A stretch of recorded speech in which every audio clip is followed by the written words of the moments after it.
Circular motion basically दो तरह के, काइनेमेटिक्स एंड डायनामिक्स. जी. Kinematics of circular motion. What is kinematics? Where we just deal with what? Do not deal with the cause of motion, but only deal with the displacement, velocity, time, acceleration, and other things, right?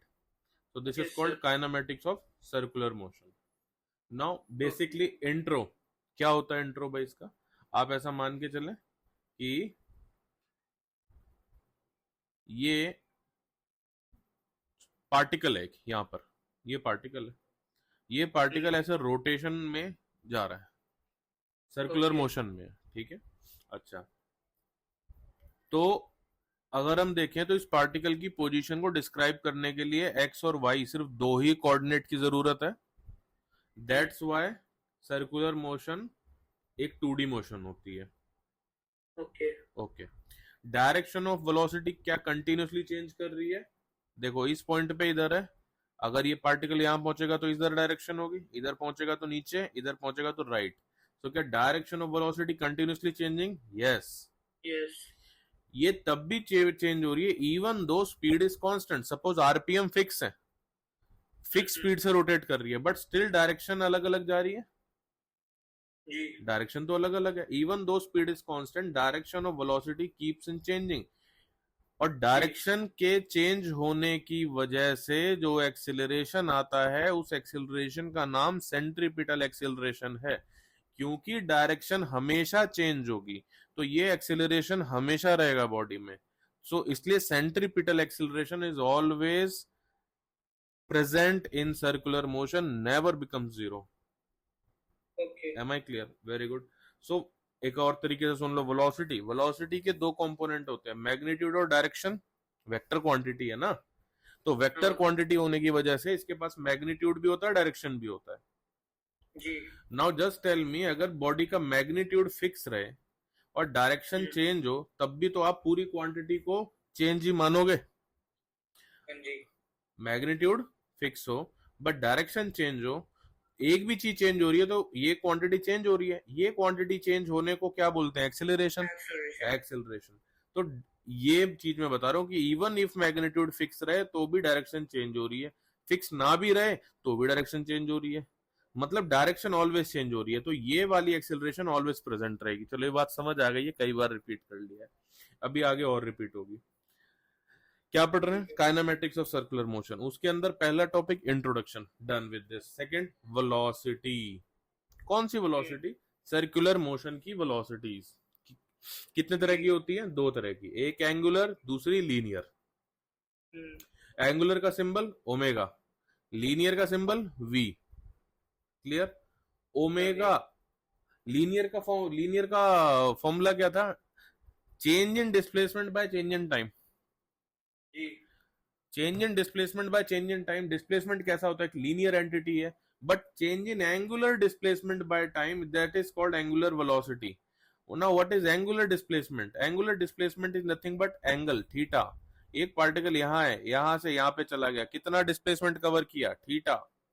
So this is called angular displacement, not linear displacement. तो angular displacement upon time is called angular velocity,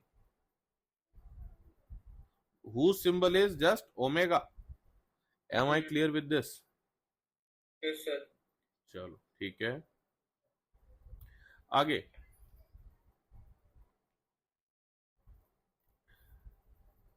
Angular displacement upon time. Now this angular displacement, if delta is the sign here, change in angular displacement. एक particle यहां से यहां चला गया, तो यहां से यहां तक कितना एंगल हुआ? सपोज 30 डिग्री, तो चेंज इन एंगल कितना हो गया? 30 डिग्री. बट हमेशा इसको रखना किस में है? रेडियन में. तो ऊपर रेडियन, नीचे टाइम मतलब सेकंड. तो इसकी यूनिट क्या हो गई एंगुलर वेलोसिटी की? रेडियन पर सेकंड.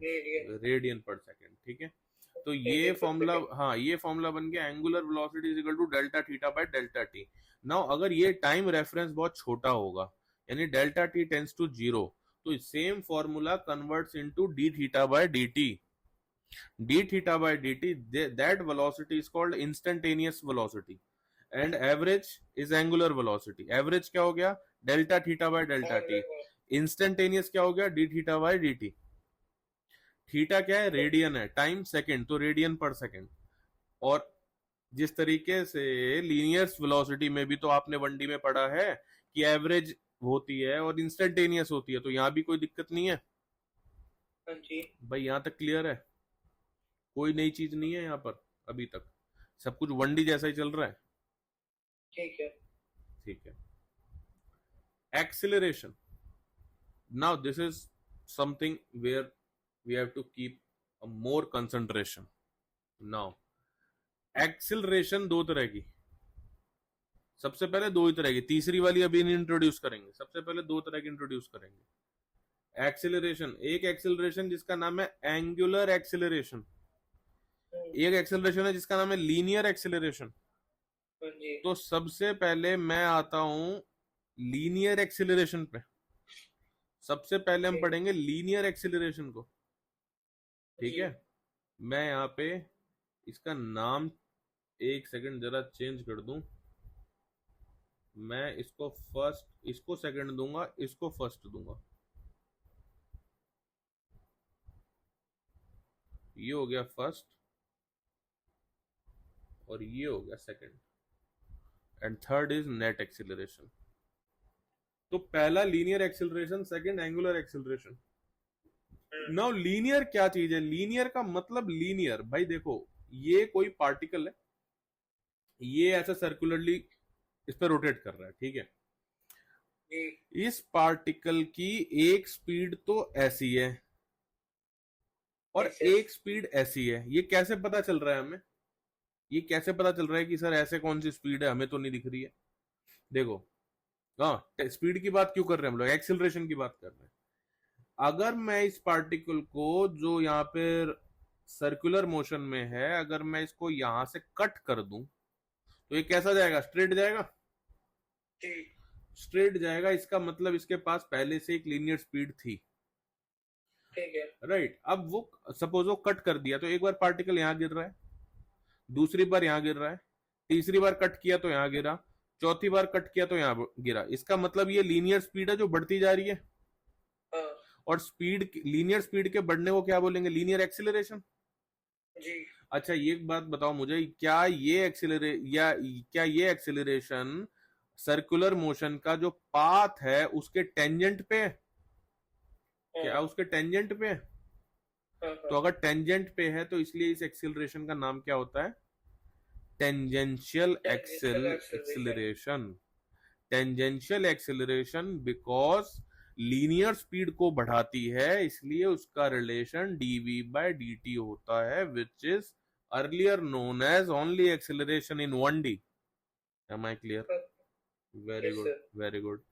ये कौन सी एक्सिलरेशन देखी अभी आपने, टेंजेंशियल, टेंजेंशियल जो कि एक्सेलरेशन। सर्कुलर पाथ के ठीक टेंजेंट पर होती है, ठीक ठीक है, है। Very good. अब एक एक्सिलरेशन बेटा और होती है, वो एक्सिलरेशन किधर होती है, टुवर्ड्स द सेंटर, दूसरी एक्सिलरेशन है, सेंट्रीपिटल बोल दो, नॉर्मल बोल दो, रेडियल बोल दो। ये caused, this is caused by change in direction only, हमने अभी भी पढ़ा था थोड़ी देर पहले कि ये एक्सिलरेशन डायरेक्शन में चेंज होने की वजह से आती है। तो किसी भी सर्कुलर मोशन में क्या ऐसा पॉसिबल है कि डायरेक्शन चेंज ना हो, नहीं। नहीं पॉसिबल है ना। तो डायरेक्शन का चेंज होना अगर ट्रू है एवरी टाइम, और सेंट्रीपिटल एक्सिलरेशन डायरेक्शन के चेंज होने की वजह से आती है, तो इसका मतलब centripetal acceleration always never equal to zero, correct. कभी भी जीरो के इक्वल नहीं रहेगी, हाँ जी। ठीक है।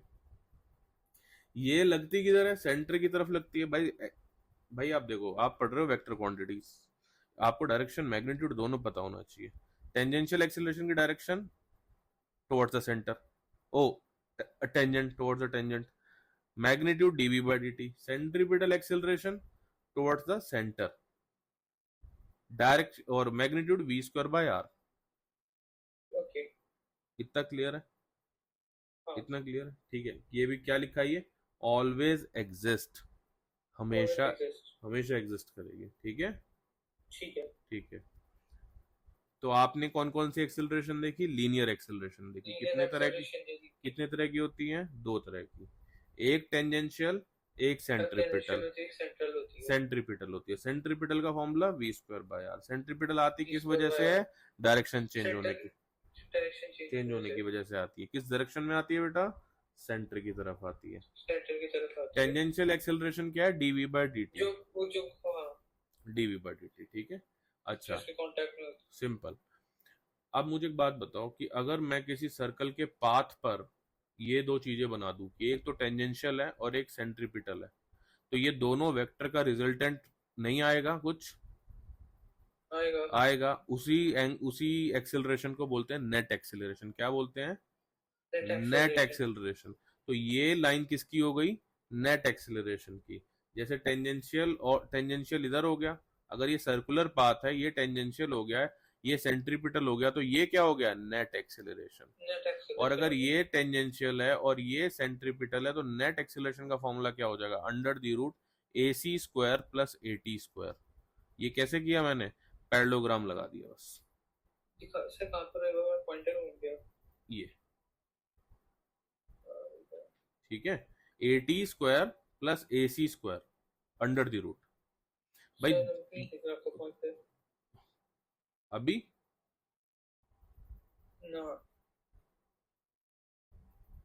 पॉइंटर नहीं दिख रहा आपको?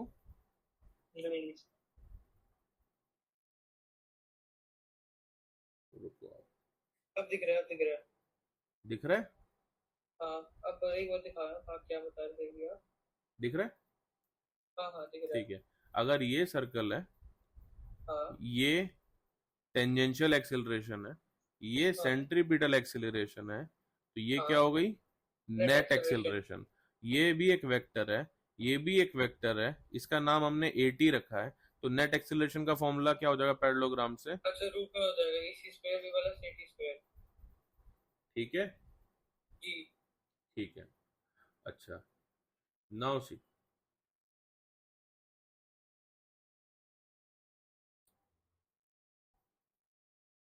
अब पहले रिलेशन देखो लीनियर और एंगुलर वेरिएबल का, फिर ऊपर चलते हैं दोबारा। ठीक है। Relation between linear and angular variable.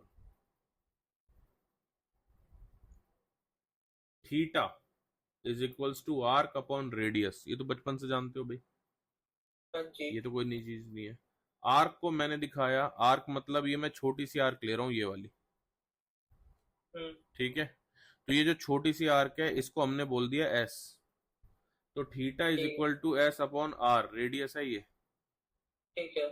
Theta is equals to arc upon radius. तो arc is equal to theta times radius. जी। ठीक है, इतना क्लियर है? हाँ differentiating both side with respect to time, this is gives ds by dt r as it is d theta by dt। ठीक है, ठीक है। ds by dt, this called velocity, r as it is d theta by dt means omega। हाँ जी। Now omega is what? d omega, omega is what? Angular velocity। हाँ Angular velocity, एक second बेटा।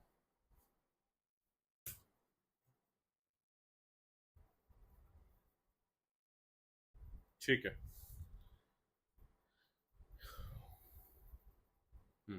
Angular velocity. तो v is equals to r omega.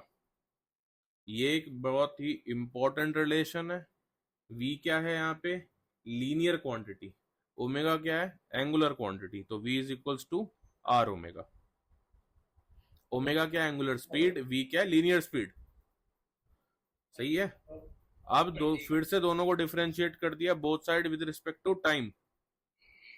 इधर क्या बचा? dv by dt which becomes tangential acceleration। इधर क्या बचा? d omega by dt which becomes angular acceleration। So here are once again two important formula. This is linear speed, this is tangential acceleration. They both are linear quantities.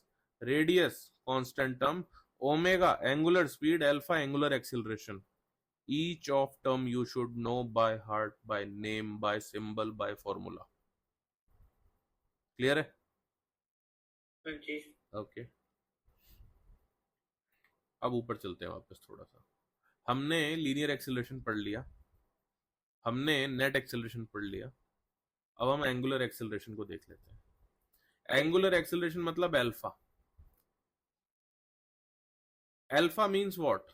Angular acceleration, angular मतलब angular circular वाला, ठीक है। Alpha is equals to delta omega by delta T, just like a, हाँ, just like in 1D delta V by delta T. ठीक है, ठीक है। So delta omega by delta T, omega की यूनिट हो गई रेडियन पर सेकेंड, टाइम की again second, तो यूनिट हो गई रेडियन पर सेकेंड स्क्वायर। यहाँ पे डेल्टा लगाए तो ये हो गया एवरेज। ठीक है। अगर यही टाइम फ्रेम 0 के बराबर होने को हो जाए तो इसी फॉर्मूले को बोलेंगे instantaneous acceleration. Then formula becomes alpha is equals to d omega by dt. So this is instantaneous acceleration and this is average acceleration. कौन सा? Angular. So this is average angular acceleration, this is instantaneous angular acceleration. अगर average का मतलब आपके पास time frame है, ठीक है। Instantaneous का मतलब आपके पास टाइम फ्रेम लगभग 0 के बराबर है। तो अल्फा किस में कन्वर्ट हो गया? डेल्टा नहीं, डी हो जाएगा, डिफरेंशिएशन वाला। ऊपर डेल्टा है खाली, चेंज वाला। टाइम फ्रेम का मतलब ये है कि एक बात बताओ, अरे लीनियर स्पीड 1D याद करो, जब कोई किसी चीज की स्पीड यहां से यहां तक में चेंज हो रही है और आपको बताया कि टाइम फ्रेम 5 सेकंड है, 5 सेकंड है, तो ये 5 second is a big number. लेकिन अगर वो बहुत इंस्टेंटली चेंज हो रही है, बहुत स्पीड में चेंज होता जा रहा है ग्राफ, यानी 1 सेकंड के अंदर में भी वो चेंज हो गया, इतनी स्पीड में चेंज हो रहा है, तो इसका मतलब क्या? चेंज। और आपसे यहीं पे कैलकुलेशन पूछा है ऑन एन एनी इंस्टेंट, तो डेल्टा टी कितना हो गया? लगभग 0 के बराबर हो गया ना। समझ गया। ठीक है। अच्छा, अब मुझे एक बात बताओ, अगर कोई क्वांटिटी राइट साइड जा रही है, उसकी स्पीड है कुछ, और अगर उसकी एक्सेलरेशन भी उसी डायरेक्शन में है तो ऑब्वियसली स्पीड बढ़ेगी, और अगर एक्सेलरेशन है पॉजिटिव तो स्पीड कम हो जाएगी। सब कुछ यहाँ पे भी वैसा ही है। अगर अल्फा ओमेगा की डायरेक्शन में है तो ओमेगा बढ़ जाता है, और अगर अल्फा ओमेगा से अपोजिट डायरेक्शन में है तो ओमेगा कम हो जाएगा। ठीक है। ठीक है। हम लोगों ने नीचे रिलेशन पढ़ा v is equal to are omega. अब अगर हमने सेंट्रीपिटल एक्सिलरेशन में फॉर्मूला डाला था b स्क्वायर बाय आर, अगर उसी v को मैं रिप्लेस कर दूं आर ओमेगा से तो न्यूमरेटर में हो जाएगा आर स्क्वायर ओमेगा स्क्वायर। ठीक है। आर से एक आर कैंसिल किया, फॉर्मूला बना omega square r. This is another formula of centripetal acceleration in terms of omega. Omega के टर्म्स में सेंट्रीपिटल एक्सिलरेशन का फॉर्मूला ये है, लीनियर स्पीड के टर्म्स में सेंट्रीपिटल एक्सिलरेशन का फॉर्मूला ये है। कैसे कन्वर्ट किया? जस्ट इसका यूज किया, v is equals to are omega का, और कुछ भी यूज नहीं किया है यहाँ पे। क्लियर है? ठीक है। ओके। क्लियर है सर। सिमिलरली यहाँ पे जब v स्क्वायर बाय आर हमने यहाँ पे रूट में डाला था, under the root a c square plus a t square, तो यहाँ पे भी अंडर दी रूट क्या हो जाएगा? AC को रिप्लेस कर दिया v स्क्वायर बाय आर से, या फिर रिप्लेस कर दिया ओमेगा स्क्वायर आर से। Okay sir. नेट एक्सिलरेशन इस डायरेक्शन में थी, टेंजेंशियल इधर थी, सेंट्रीपिटल इधर थी। कल को आपसे नेट एक्सिलरेशन का एंगल पूछे तो इसको उठा करके यहाँ पे शिफ्ट कर दो, ये क्या बन गया? एक right angle triangle. Right angle triangle, right angle triangle में ये क्या हो गया? सेंट्रीपिटल, और ये क्या हो गया? टेंजेंशियल। ठीक है, तो ये एंगल कैसे निकलेगा? tan theta, perpendicular over base. ठीक है, तो radial acceleration upon tangential acceleration. Simple. Okay. हाँ, वो तो समझ में आ गया। ठीक है, आगे चलते हैं। Various types of circular motion, कुछ टाइप्स हैं, डिस्कस करेंगे, and they are far more important than above one. भाई नॉर्मल यूनिफॉर्म मोशन में, यूनिफॉर्म मोशन का मतलब क्या था जब आपने 1D में पढ़ा था? इसका मतलब एक्सीलरेशन 0। यही तो था। हाँ जी, एक्सेलरेशन जीरो का मतलब क्या? Speed constant. स्पीड कांस्टेंट थी यही तो था, और तो कुछ नहीं था ना। टाइम के साथ। हाँ जी, राइट, यहाँ पे सोचो, यहाँ पे बस मैं एक नई क्वांटिटी सर्कुलर को ही तो ले आया हूँ, बाकी तो नाम वही है, यूनिफॉर्म मोशन। हाँ, पर सर्कुलर के अंदर एक्सेलरेशन हमेशा रहता है ना। हाँ हाँ, वो रहता है सेंट्रीपिटल। अच्छा, ठीक है ना। हम यहाँ पे बात कर रहे हैं एंगुलर एक्सेलरेशन की। ठीक है, ठीक है। यूनिफॉर्म सर्कुलर मोशन में एंगुलर एक्सेलरेशन जीरो है। ठीक है। बात समझ आ रही है? भाई जस्ट लाइक हाँ, एक फैन के ब्लेड है, अगर वो फिक्स स्पीड पे रोटेट कर रहे हैं तो इसका मतलब है वो हमेशा एक पर्टिकुलर टाइम फ्रेम में एक पर्टिकुलर एंगल ही कवर करेंगे, उससे हाँ, ज्यादा समझ तो आ नहीं कर गई। पाएंगे। हाँ उससे जी, जब ज्यादा कर नहीं पाएंगे तो फिर एक्सेलरेशन है कहाँ पे? एंगुलर वाली। आपने ऊपर जो एक्सेलरेशन पढ़ी उनके बीच में आपको डिफरेंस पता होना चाहिए कि अल्फा क्या है, टेंजेंशियल एक्सेलरेशन क्या है, सेंट्रीपिटल एक्सेलरेशन होती क्या है, नेट एक्सेलरेशन होती क्या है। ये चार ही एक्सेलरेशन है सर्कुलर मोशन में खाली, और चारों में घुमाता फिराता रहेगा तुम्हें बार बार। यूनिफॉर्म सर्कुलर मोशन का मतलब है अल्फा जीरो। अल्फा जीरो का मतलब क्या कि बार बार वो उतना ही टाइम फ्रेम कवर कर रहा है वो फैन। जस्ट लाइक आपका समझा। फैन जो है जिस स्पीड पे चल रहा है वो एक एक फिक्स राउंड स्पीड में पे, घूमने का उतना वो टाइम अभी कवर फिक्स करेगा। स्पीड पे चल रहा है बेटा। हाँ, चेंज मतलब तो, एक राउंड में घूमने का इतना टाइम कवर हाँ तो करेगा। वो फिक्स है ना, वो चेंज तो नहीं हो रहा ना। हाँ, समझ गया। नहीं हो रहा ना। अब अगर आप नहीं। फैन को जस्ट ऑन करोगे तो अगर उसका एक ब्लेड ये है, ये वाला, तो अब ये उतना ही एंगल पहले कम टाइम में कवर करेगा, हाँ, उसके बाद फिर धीरे धीरे फिर नॉर्मल तेज होता तेज जाएगा और होता पेस जाएगा, भी मतलब कांस्टेंट कम रहेगा। टाइम में वो और ज्यादा एंगल कवर करता जाएगा, है ना। हाँ, तो वहां अल्फा इंक्रीज हो रही है, हाँ और जी, अगर आप फैन बंद कर दोगे तो अल्फा डिक्रीज हो रही है। हाँ जी, लेकिन यूनिफॉर्म सर्कुलर मोशन का मतलब अल्फा जीरो। नाउ अल्फा ठीक है। जीरो तो उसका, अल्फा जीरो तो उसका एक रिलेशन है जिसका जिसका हम यूज कर रहे हैं, हम ऊपर पढ़ चुके हैं। A t is equal to r alpha. हाँ, हाँ, पढ़ा है हमने, याद नहीं आया तो बता दूं, ये रहा। लीनियर और एंगुलर के बीच का रिलेशन है। टेंजेंशियल एक्सिलरेशन है, एंगुलर एक्सिलरेशन है, रेडियल रेडियल रेडियस है। तो अगर अल्फा जीरो तो टेंजेंशियल एक्सिलरेशन भी जीरो। जीरो। सर इसका कोई फिजिकल इंटरप्रिटेशन दे दो प्लीज। बेटा एक बात समझ, एक सर्कुलर मोशन है, यहाँ एक पार्टिकल है, वो आपने उसको कट किया, वो यहाँ जाके गिर रहा है। ठीक है, आपने उसको अगली बार भी कट किया, वो यहीं जाके गिरेगा, अगली बार भी कट किया, वो यहीं जाके गिरेगा, अगली बार भी कट किया, यहीं जाके गिरेगा। क्यों? क्योंकि अल्फा जीरो है। अल्फा अगर जीरो नहीं होती तो वो दूर जाके गिरता। तो यानी समझ अल्फा के गया। जीरो होने पर एटी भी जीरो हो जाता है बाय डिफॉल्ट। ये तो एटी की वजह से यहाँ पे गिर रहा है ना, ये टेंजेंशियल एक्सेलरेशन थी। अगर अल्फा एग्जिस्ट करती तो वो कभी यहाँ गिरता, कभी यहाँ गिरता, कभी यहाँ गिरता। समझा। समझा? फास्ट तो नहीं हो रहा हूँ ज्यादा मैं? मतलब थोड़े से थोड़े सा हूँ, स्लो। थोड़ा सा हूँ, मैं स्लो पढ़ता हूँ इसको। पहले ये बताओ, टेंजेंशियल एक्सेलरेशन और अल्फा समझ आया? हाँ सर, एक बार मेरे को बस अल्फा का ये बता दो कि पूछ पूछ। अल्फा को फिजिकली मतलब कि फिजिकली क्या कैसे कर। देखोगे? फिजिकली कैसे देखोगे? ठीक है, समझते हैं, हाँ, समझते हैं। बढ़िया क्वेश्चन।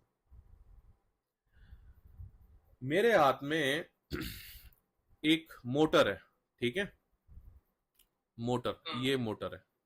इस मोटर से एक शाफ्ट निकली हुई है, यहाँ पे मैं खड़ा हूं, मेरे सामने एक स्क्रीन है बेटा। ठीक है, मैं उस पर बटन दबा रहा हूं, तो इससे ये जो मोटर की स्पीड है ये चेंज हो रही है। ठीक है, हाँ, फिगर देखता जाइए। यहां से एक थ्रेड निकला हुआ है और उस पर एक स्टोन बंधा है, तो ऑब्वियसली वो स्टोन भी घूमेगा। घूमेगा ना, कभी यहाँ होगा तो कभी यहाँ होगा। हाँ जी, समझ आ रही है बात? आ रही है मेरे को। आ रही है, ठीक है। अब आप मेरे को एक बात बताना, आप खड़े हो यहाँ पर, हाँ, आप इस सीन को देख रहे हो।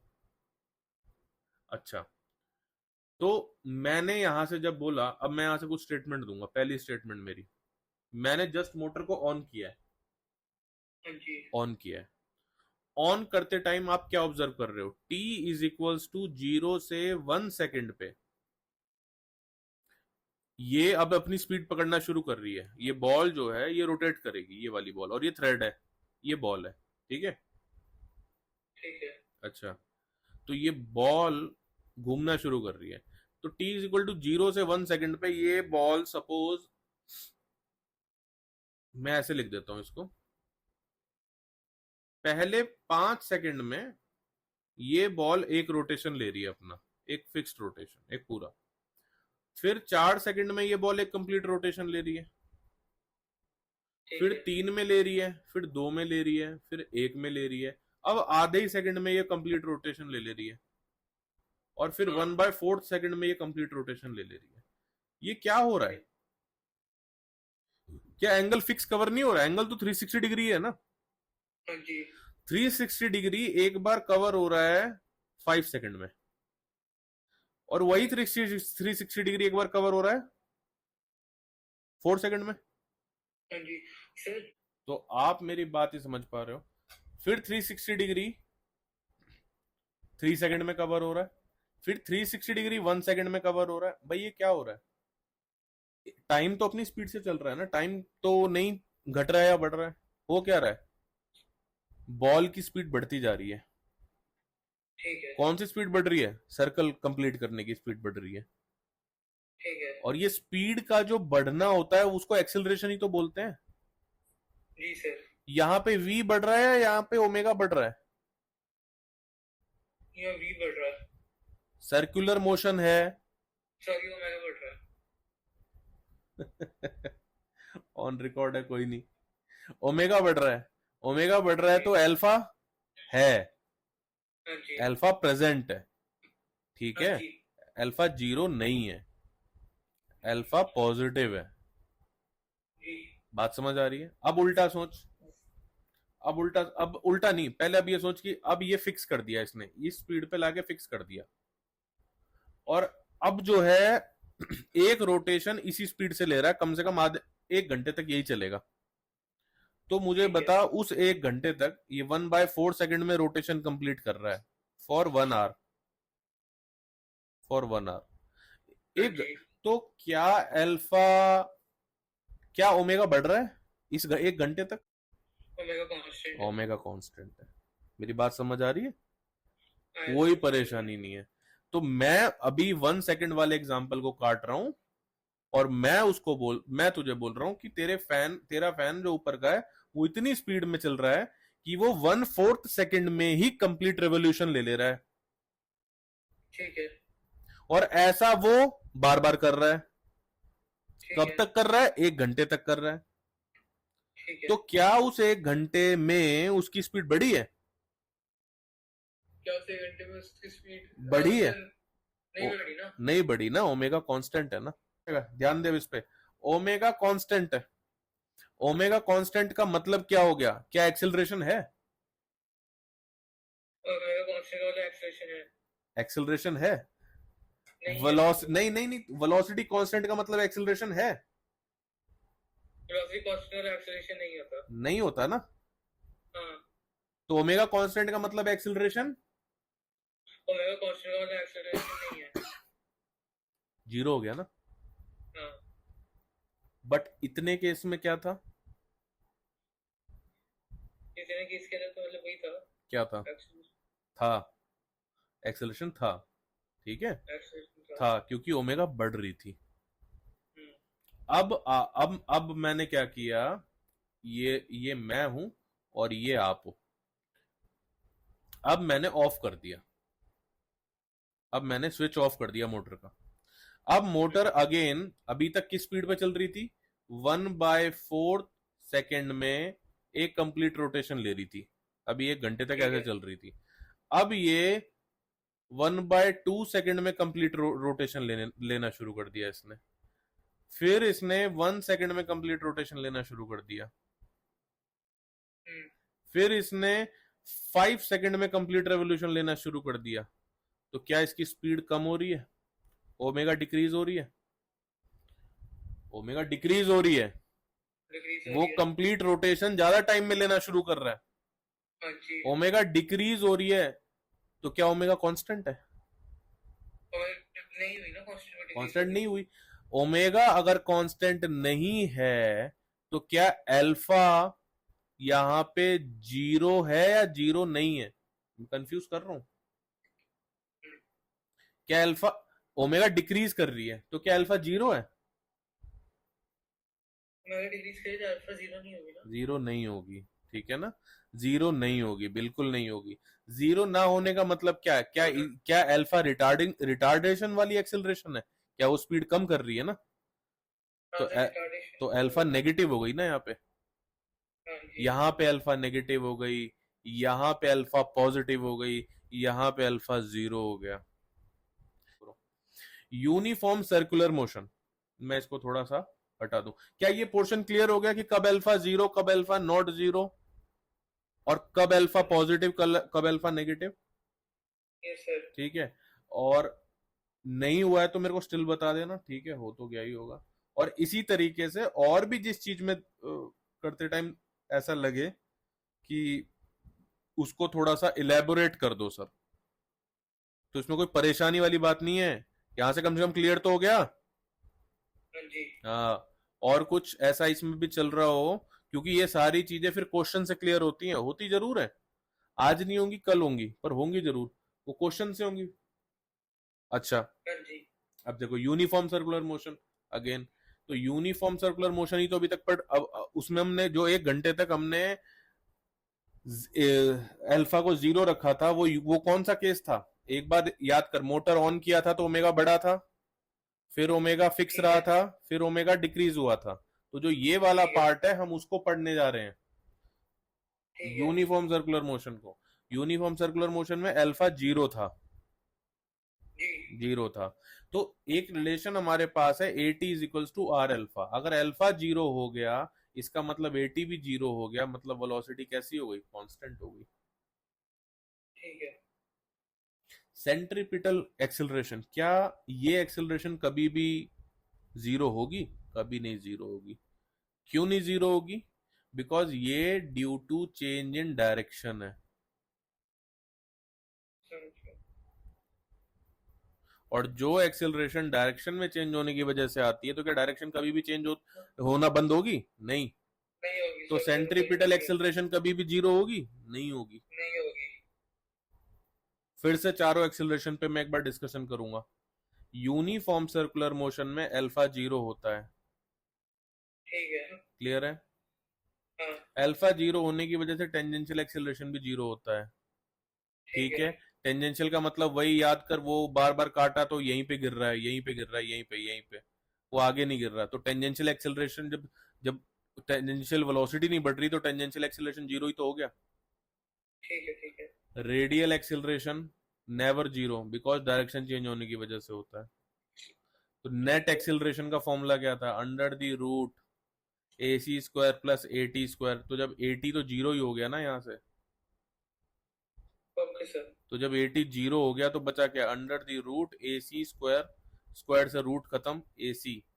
तो नेट एक्सेलरेशन क्या हो गया, v square by r, v is equal to are omega पीछे से, तो वी की जगह ओमेगा स्क्वायर बाय आर, खत्म। चारों एक्सेलरेशन डिस्कस हो गई यूनिफॉर्म सर्कुलर मोशन की। ठीक है sir.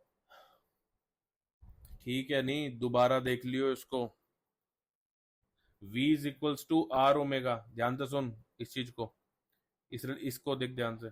v is equals to are omega, तो omega is equals to obviously v by R, v by R. v क्या है, स्पीड है। सर्कुलर में कैसे लिखेंगे, डिस्टेंस अपॉन टाइम ना, यस सर। कितना डिस्टेंस है, 2 पाई आर,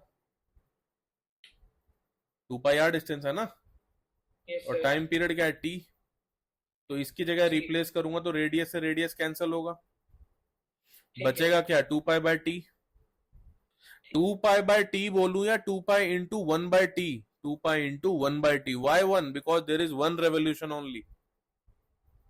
और अगर इसी वन को मैं रिप्लेस करूं एन से, तो ये फॉर्मूला क्या बन जाएगा, 2 pi n by t, where n is what, number of revolution per minute, which is called RPM. RPM rotation per minute, नीचे क्या है, पर मिनट, उसको कन्वर्ट करना है सेकंड में, तो 60 से मल्टीप्लाई। तो ये जो रिलेशन निकल के आया है 2 पाई n बाय टी, इससे क्या निकलेगा, ओमेगा। ऊपर आने वाले सारे फॉर्मूलाज में हमारे पास ओमेगा है। ओमेगा अगर आपका किसी न्यूमेरिकल में निकल गया, समझ लो 50% क्वेश्चन सॉल्व हो गया, बिकॉज सारे फॉर्मूलाज में ओमेगा है। बट क्वेश्चन में कभी भी डायरेक्टली ओमेगा देगा नहीं, वो क्वेश्चन देगा ज्यादातर आरपीएम के टर्म्स में या रोटेशन पर सेकंड के टर्म्स में। तो क्या करना है, यहाँ से एन उठा के वो आरपीएम यहाँ के एन की वैल्यू में रख देना है, टाइम की जगह 60 कर देना है, ओमेगा निकल आएगा। क्या मेरी बात समझ आई? ठीक है। नाउ मुझे बताओ, लीनियर 1D में अगर एक्सेलरेशन कांस्टेंट होता था तो इक्वेशन ऑफ मोशन यूज करते थे?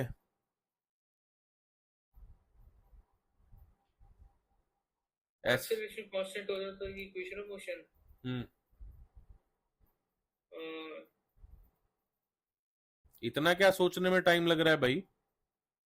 करते थे। इक्वेशन ऑफ मोशन कब यूज करते थे? जब एक्सेलरेशन कांस्टेंट होता था। हाँ। तो यहाँ पे जब अल्फा, तूने यस बोला था क्या? यस बोला। अच्छा, मुझे नहीं सुना। अल्फा अगर कांस्टेंट होगा तो यहाँ पे भी क्या यूज होंगी? Equations of motion. जी। लेकिन कब? जब अल्फा कांस्टेंट जो होगा कांस्टेंट होगा क्वेश्चन में। तो इक्वेशन ऑफ मोशन क्या है यहाँ पे? ये सेट है पूरा। ठीक है। इसको कंपेयर करो आप v is equals to u plus a t के साथ। जी। इसको कंपेयर करो आप s is equals to u t plus half a t square के साथ। इसको आप कंपेयर करो v square minus u square is equals to 2as के साथ। आपको समझ आ जाएगा ये क्यों आ रही है इक्वेशन। अल्फा अगर पॉजिटिव होता था तो बॉडी एक्सिलरेशन में पॉजिटिव वेलोसिटी को बढ़ाती चली जाती थी, पॉजिटिव है ना। नेगेटिव होता था तो वो रिटार्डेशन होता था। ठीक है। तो आपने अभी अभी ऊपर पढ़ा यूनिफॉर्म सर्कुलर मोशन जहां अल्फा 0, आपने अभी अभी पढ़ा यूनिफॉर्म एंगुलर एक्सेलरेटेड मोशन यानी जहां अल्फा कांस्टेंट। अब आप पढ़ने जा रहे हो वेरिएबल एंगुलर एक्सेलरेशन जहां अल्फा ना तो 0 और ना तो कांस्टेंट। तो मतलब वेरिएबल, और वेरिएबल जब होगा तो कैलकुलस यूज होगा। तो जब कैलकुलस ही यूज होना है तो अगर टाइम फ्रेम हमारे पास होगा ठीक ठाक, 0 नहीं होगा, 3 सेकंड 4 सेकंड 5 सेकंड ऐसा टाइम फ्रेम है, तो वहां पे ये फॉर्मूले यूज हो जाएंगे डेल्टा के फॉर्म में। जी। सब कुछ वैसा ही है, ऊपर मैं बता चुका हूँ ये चीजें। और जब डेल्टा टी टेंस टू 0 होगा यानी टाइम बहुत छोटा होगा, तो अल्फा क्या हो जाएगा? D omega bye D T, and D theta by D T is omega. ये इसकी डिफरेंशियल फॉर्म है और ये इसकी इंटीग्रल फॉर्म हो गई इंटीग्रेशन में। ओके। और जूम कर दूं और समझो, और समझो थोड़ा सा। अब याद करो ये इंटीग्रेशन के दो एस्पेक्ट हैं। अगर इक्वेशन दी हुई है और ग्राफ नहीं दिया है तो बाय फॉर्मूला कर दो, और अगर इक्वेशन नहीं दी है ग्राफ दिया है तो एरिया निकाल दो। एरिया किसका? इन दो टर्म्स के अंडर का एरिया ये दे देगा। इसी तरीके से यहाँ पे अगर इक्वेशन दी है ओमेगा की इन टर्म्स ऑफ टाइम तो डिफरेंशिएट कर दो, आंसर आ जाएगा। और अगर ग्राफ दिया है ओमेगा वर्सेस टाइम का तो जो उसका स्लोप होगा वो अल्फा होगा। इसी तरह dv बाय dt, यहाँ ये क्या लिखा? D theta by D T. अगर थीटा और t की इक्वेशन दी हुई हो तो डिफरेंशिएट कर लो, और अगर थीटा वर्सेस t का ग्राफ दिया तो उसका स्लोप क्या होगा? ओमेगा होगा। इसी तो डिफरेंशिएशन स्लोप के बारे में बताता है ग्राफिकली, और इंटीग्रेशन एरिया के बारे में बताता है ग्राफिकली। डिफरेंशिएशन के अपने फॉर्मूले हैं डिफरेंशिएशन करने के लिए, और इंटीग्रेशन के अपने फॉर्मूले हैं। दोनों बात समझ आई? तो चाहे ग्राफिकल क्वेश्चन आ जाए चाहे इक्वेशन से आ जाए, कर लेना है। इस पर्टिकुलर सेक्शन के बाद मैं इसको एंड कर रहा हूं। क्या लिखा है ये? स्पीड और वेलोसिटी। यहाँ पे क्या लिखा है? मैग्नीट्यूड और डायरेक्शन। अगर वेलोसिटी फिक्स है और डायरेक्शन, अगर मैग्नीट्यूड फिक्स है और डायरेक्शन भी फिक्स है, भाई कोई ऑब्जेक्ट है वो 4 मीटर पर सेकंड की स्पीड से जा रहा है और उसका डायमेंशन भी फिक्स है, डायरेक्शन भी फिक्स है, तो वो किसका एग्जाम्पल हो गया? 1D यूनिफॉर्म मोशन का। हाँ या ना? आवाज आ रही है बेटा? अगर मैग्नीट्यूड फिक्स नहीं है बट डायरेक्शन फिक्स है, तो वो किसका एग्जाम्पल हो गया? 1D एक्सिलेटेड मोशन का। जैसे कार है, सपोज आगे जा रही है 4 से, अभी 5 से, अभी 6 से, अभी 7 से, बट डायरेक्शन वही है, तो 1 डायमेंशन एक्सिलेटेड मोशन। ये हो गया, इसका एग्जाम्पल देख लिया। इसका समझो, अगर ऑब्जेक्ट है उसका मैग्नीट्यूड फिक्स है बट डायरेक्शन नॉट फिक्स है, तो अगर ये ऐसा सर्कुलर मोशन में बॉडी घूम रही है, सर्कुलर मोशन में अगर बॉडी घूम रही है तो डायरेक्शन लगातार चेंज हो रही है। और अगर डायरेक्शन चेंज हो रही है बॉडी की बट स्पीड नहीं चेंज हो रही है, तो यूनिफॉर्म सर्कुलर मोशन। और अगर डायरेक्शन चेंज हो रही है और मैग्नीट्यूड दोनों चेंज हो रहा है, तो एक्सेलरेटेड सर्कुलर मोशन। इस तरह की चीजें बार बार थोड़ा सा क्लियर रहना चाहिए।